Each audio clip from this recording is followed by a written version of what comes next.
le nouvel iPhone SE a été annoncé récemment et est maintenant disponible en vente, je voulais vous parler de son prédécesseur sorti en 2016 et savoir si c'est un bon plan pour une caméra d'appoint en 2020.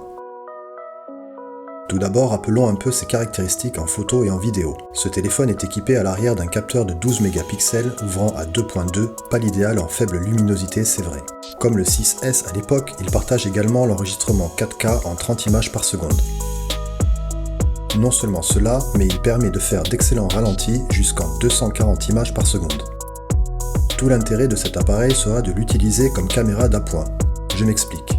Si comme moi vous filmez tous vos contenus avec un iPhone, avoir plusieurs caméras peuvent être utiles. Pour ma part, je me sers d'un iPhone 11 Pro ainsi que d'un XR, utile pour varier mes plans, mais parfois aussi d'un SE dans de bonnes conditions de luminosité.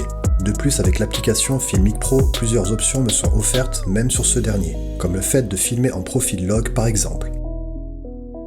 Portable et versatile, vous pouvez aussi vous en servir un peu comme une GoPro. Divers accessoires sont proposés en vente d'ailleurs pour cet usage. Vous l'avez compris, si je ne vous ai pas parlé de la caméra avant, c'est que pour moi elle reste très difficile à utiliser vu ses capacités.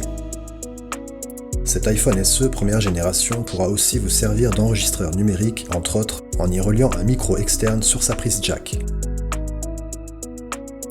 Pour le reste, c'est-à-dire pouvoir s'en servir comme téléphone de tous les jours, je pense que ce sera possible jusqu'à iOS 14. Après cela, il sera bien sûr limité, mais possible pour certains usages comme cité dans la vidéo. Donc si vous avez cet iPhone, vous possédez une caméra 4K filmant en très bonne qualité, qui de plus fonctionne sur l'écosystème d'Apple. Juste bien choisir son lieu d'utilisation et bien faire ses réglages. L'iPhone SE est toujours disponible dans le marché de l'occasion à des prix très compétitifs et reste un bon choix suivant ses projets. Dites-le moi si vous aussi vous en servez dans le même usage que moi. Merci d'avoir regardé cette vidéo et de la liker si vous avez aimé. N'oubliez pas de vous abonner pour aider la chaîne à grandir et je vous dis à très bientôt.